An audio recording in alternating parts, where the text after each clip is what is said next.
Hi guys, so I hope everybody had a good day today.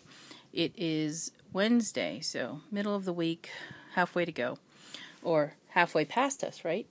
So as promised, I got in my new Anna Griffin Christmas dies today. I do know that, they sold out on HSN's website, I guess during the show yesterday for Anna Griffin, and I had ordered mine on Friday last week because they had them up early, and they were marked as shipped on Monday, and I got them today, which is Wednesday. So super fast shipping, and yeah, so I wanted to show you what they look like in case you hadn't seen them or are interested in seeing them. There are 6 dies. They're 2 separate sets, and I ordered both sets. So these are all Christmas dies that she put out for this show. So here is the Snowflake, joined snowflakes, and this one again, for those of you who didn't see my other video, I use these through the Big Shot Pro. I have, and certainly they'll fit in a cuddle bug, so don't worry about that, but excuse me, getting over my cold still. Big Shot Pro with a Lifestyle Crafts cutting mat or cutting block, whatever you call that thing. I use a metal shim for this one and for one of the other ones, and also the Mat A from Lifestyle Crafts that comes with the cutting pad. That's for the cutting, and then the Anna Griffin green embossing pad, which I'll show you again. I got 2 more of these in my packages because they're sold as sets. So I use this for the embossing on top of the paper, and then I put my plastic or acrylic cutting pad over top of that. So that gives me the right pressure when I'm doing the embossing portion. So you run it through once to cut it, or twice, and then you put the green embossing pad and do that whole thing for embossing. So here is the die, and as I said, I used my metal shim for this one. I also used the wax paper, thinking I would have a problem getting it out because it is so difficult to or intricate. And you can see here, I peeled up this time. I was prepared and peeled up the wax paper so that I wouldn't be struggling with it on camera at all. And that helps you get it out of the metal wafer thin die. So you'll notice that I accidentally ripped one of the legs off of the snowflake, so it's kind of sad looking.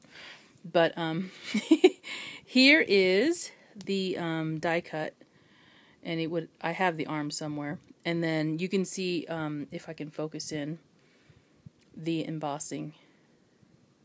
So let's see if it'll focus. Yeah, so you can see in the middle of each of the snowflakes is a little embossed snowflake, and then there's dots along the spine of the legs of the snowflake, and in the middle here joining the snowflakes together.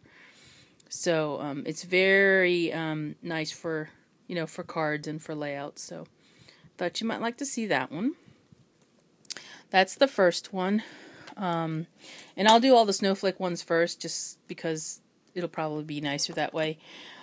Here is the big snowflake that you get in the set, and you can see I still have the paper in it. There's the die, and then here is the snowflake that gets cut from it. And let's see if I can focus there too. Okay, so this is out of white cardstock. Actually, it is light blue, but I turned it the wrong way when I cut it, so you get the white side. So you can see in the middle here, there's some embossing, and then there's little circles in each of the snowflake legs, and then in between. So it's very pretty. Look how beautiful that looks. That'll look great on a card, or as an ornament. I can see this as an ornament going like this. So that's the snowflake one, and then here is the bunches of snowflakes. Now here's the die. I haven't removed it out of the die yet, so you can see what it looks like in there. And so let me remove it using my little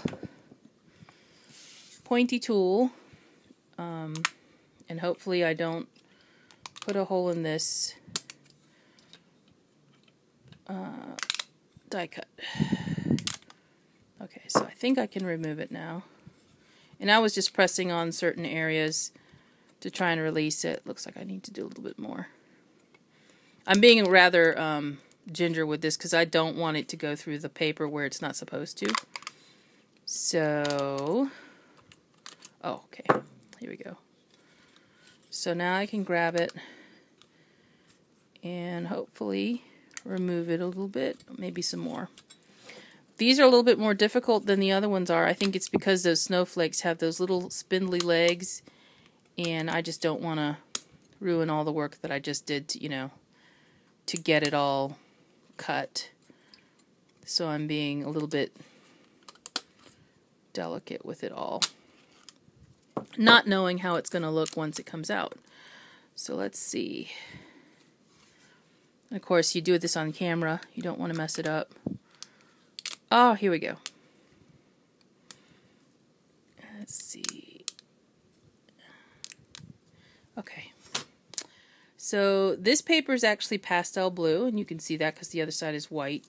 And now you can see all of the detail of the embossing in the snowflakes. So it's several snowflakes joined together. And there's one big one in the middle. Not really in center, but looks really pretty. And this little piece fell out, which is kind of nice too, because it's got a circle in it. You could probably use that for something else. So that is that cluster of snowflakes, and the die looks like this.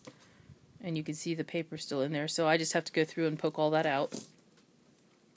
Now the holly ones have a similar theme to it. Here's the holly one. This is the big bunches of holly. And here is the cut piece from the holly. It does have in the branches some detail on the leaves. So you can see a little spine that runs through the leaf. And I don't think I embossed this as well as the other pieces. I probably need to use a shim to get a better embossing effect. But you can see that there are veins in the leaves of the holly, and then there's little tiny dots, which are probably holly berries. So there's one right here where my thumb is. There's another one right here. So those are interspersed throughout, and you could probably make those red. And I used this paper is like a celery green color. So that's the bunch of holly. Here is a single holly branch, and here's the die. Okay, and that again, that has little berries in it too, the holly berries. This is DCWV cardstock, so you can see some texture to it, and you can see really well the embossing on the leaves here, and then you can see as well the little holly berries. So you could probably do little circle, maybe get a hole puncher and punch some red circles out, or take a marker and color it in or something like that. I know you guys can come up with something, or maybe even make it three-dimensional and use real red berries or something similar to that. So that is the holly branch. And then the last one is the Flourish. Here is the Flourish. And this one, again, I didn't cut this one very good either. It moved on me when I cut it. The paper, that is. So here's the holly Flourish. And here is the holly die cut that comes from it. And you can see as well, let me adjust the camera here for you. You can see that this one also has holly berries in it. And let's see if I can get that better. It does have it again in the leaves, the veins. And as I said, I didn't do this one as well either because I moved it when I was putting the embossing pad down on top of it to do the embossing. So the paper moved a little bit from the edge. Not too bad, but you can still tell that it's not exactly on point, like right up in here. In which case I would probably just cut that leaf off. instead of redoing it. So anyway, those are the Anna Griffin dies. If anybody's interested in what they look like, as I said, they're sold out now because I guess they sold out during the show. I don't know. Very popular, very pretty, and I hope you liked it. Leave a comment below if you have any questions. Thanks for watching. Bye.